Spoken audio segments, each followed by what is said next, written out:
I was the kid who ran home from school to watch Perry Mason as a kid, and so I pretty much always had it in my sights.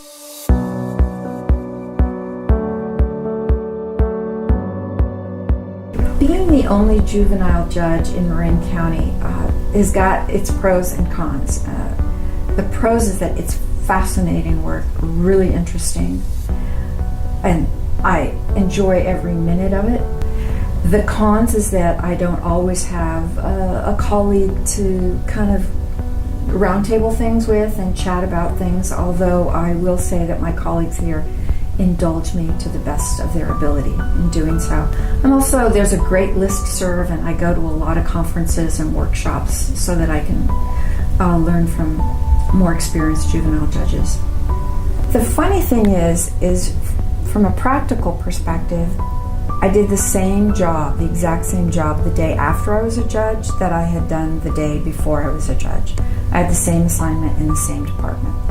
But being a judge opened me up to doing other things that were not available to commissioners, other assignments in the future.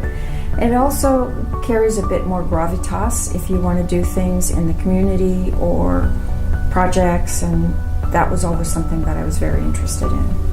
It all started in Department M, and for those of you who don't know, Department M is the misdemeanor kind of clearinghouse where everybody comes in, and I kept noticing people, the same people coming in.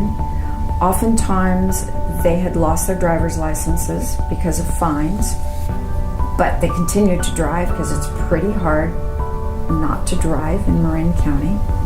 And so they'd keep getting offenses, the fines would rack up, eventually they'd get time in custody, which seemed kind of crazy to me.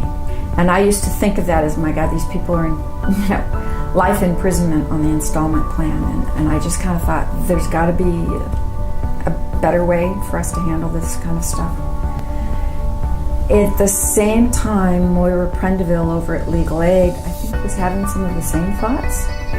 So she contacted Chris Jones, who was the director at St. Vincent's de Paul.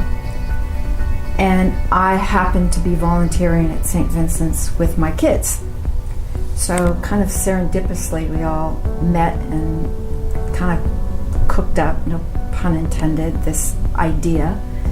And we cobbled together what we now call the Marin Community Court. So that's how it started.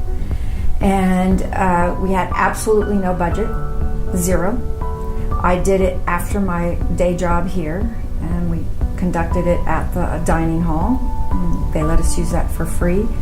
And every single person there was a volunteer.